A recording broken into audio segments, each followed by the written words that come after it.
ರಾಜ್ಯದಲ್ಲಿ ಈ ಬಾರಿ ಕಾಂಗ್ರೆಸ್ 20ಕ್ಕೂ ಹೆಚ್ಚು ಸೀಟ್ಗಳನ್ನ ಗೆದ್ದೇ ಗೆಲ್ಲುತ್ತೆ. ಜನತೆಗೆ ನಮ್ಮ ಗ್ಯಾರಂಟಿ ಬಗ್ಗೆ ಭರವಸೆ ಇದೆ ಅಂತ ಡಿಸಿಎಂ ಡಿಕೆ ಶಿವಕುಮಾರ್ ಅವರು ಆತ್ಮವಿಶ್ವಾಸವನ್ನ ವ್ಯಕ್ತಪಡಿಸಿದ್ದಾರೆ. ಬಿಜೆಪಿಯವರು ನಮ್ಮ ರೀತಿಯಾಗಿ ಯಾವೊಂದು ಗ್ಯಾರಂಟಿಯನ್ನ ಕೊಟ್ಟಿಲ್ಲ.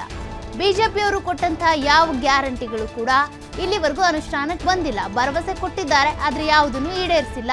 ಮೋದಿ ಗ್ಯಾರಂಟಿ ಅಂತಾರೆ, ಅವುಗಳು ಬದುಕಿಗೆ ಬದಲಾವಣೆ ಆಗ್ಬೇಕಲ್ವಾ? ಅವರ ಗ್ಯಾರಂಟಿಗಳಿಂದ ಹೊಟ್ಟೆ ತುಂಬಬೇಕಲ್ಲ. ಕಾಂಗ್ರೆಸ್ ಗ್ಯಾರಂಟಿಯಿಂದ ದೇಶದಲ್ಲಿ ದೊಡ್ಡ ಬದಲಾವಣೆ ಆಗ್ತಾ ಇದೆ. ಹೀಗಾಗಿ ಡಿಸಿಎಂ ಡಿಕೆ ಶಿವಕುಮಾರ್ ಅವರು ಈ ಬಾರಿ ನಾವು 20ಕ್ಕೂ ಹೆಚ್ಚು ಕ್ಷೇತ್ರಗಳನ್ನ ಗೆದ್ದೇ ಗೆಲ್ತೀವಿ ಅಂತ ಆತ್ಮವಿಶ್ವಾಸದ ನುಡಿಗಳನ್ನಾಡಿದ್ದಾರೆ. ಇವತ್ತು ನೋಡಿ, ನಾವು ಕಲ್ಯಾಣ ಕರ್ನಾಟಕ ಮುಗಿಸಿದ್ದೇವೆ. ಇನ್ನ ದಾವಣಗೆರೆ ಒಂದು ಹೋಗಿಲ್ಲ ಅಷ್ಟೇ. ದಾವಣಗೆರೆ, ಧಾರವಾಡ, ಇವತ್ತು ನಾರ್ತ್ ಕೇಂದ್ರ ಎಲ್ಲ ಮುಗಿಸಿ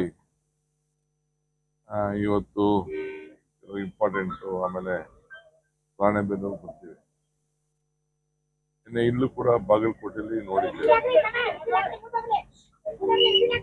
ನನ್ನ ಅನುಭವದಲ್ಲಿ 20ಕ್ಕೂ ಹೆಚ್ಚು ಸೀಟು ಕಾಂಗ್ರೆಸ್ ಪಕ್ಷ ಬರ್ತದೆ. ಕಲ್ಯಾಣ ಕರ್ನಾಟಕದಲ್ಲಿ 5 ಸೀಟು ಕೂಡ ಕಾಂಗ್ರೆಸ್ ಕಂಪಲ್ಸರಿ ಬರ್ತದೆ. ಒಂದು ಒಳ್ಳೆ ವಾತಾವರಣ, ಜನರಿಗೆ ನಮ್ಮ ಗ್ಯಾರಂಟಿ ಬಗ್ಗೆ ಭರವಸೆ, ಮತ್ತು ಈಗ ಮಹಾಲಕ್ಷ್ಮಿ ಯೋಜನೆ ಏನು ಕಾಂಗ್ರೆಸ್ ಪಕ್ಷ ಘೋಷಣೆ ಮಾಡಿದೆ, 1 ಲಕ್ಷ ಕೊಡ್ತೀವಿ ಅಂತ. ಯುವಕರಿಗೆ ಉದ್ಯೋಗ ಇಲ್ಲದೆ ಹೋದವ್ರಿಗೆ ಟ್ರೈನಿಂಗ್ ಕೊಟ್ಬಿಟ್ಟು ವರ್ಷಕ್ಕೆ 1 ಲಕ್ಷ ಕೊಡ್ತೀವಿ ಅಂತ ಏನು ಹೇಳ್ತೀವಿ.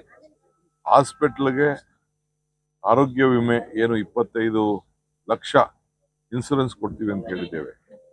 ಜೊತೆಗೆ ರೈತರ ಸಾಲ ಮನ್ನಾ ವಿಚಾರ, ಆಮೇಲೆ ರೈತರಿಗೆ ಬೆಂಬಲ ಕೊಡುವ ವಿಚಾರ, ನರೇಗಾ ಬೆಲೆ, ನರೇಗಾದು 400 ರೂಪಾಯಿ ಮತ್ತು ಟೌನಲ್ಲಿ ನರೇಗಾ, ಇದೆಲ್ಲ ನಮಗೆ ಬಹಳ ಆಕರ್ಷಣೆ ಇದೆ. ಇಂಥ ಗ್ಯಾರಂಟಿಗಳನ್ನ ಬಿಜೆಪಿ ಒಂದು ಗ್ಯಾರಂಟಿ ಕೂಡ ಕೊಟ್ಟಿಲ್ಲ. ಈಗ ಮೋದಿಯವ್ರ ಗ್ಯಾರಂಟಿ ಅಂತ ಹೇಳ್ತಾರೆ. ಮೋದಿ ಗ್ಯಾರಂಟಿ ಬದುಕಿಗೆ ಏನಾದ್ರು ಬದಲಾವಣೆ ಆಗ್ಬೇಕಲ್ಲ, ಹೊಟ್ಟೆ ತುಂಬಬೇಕಲ್ಲ.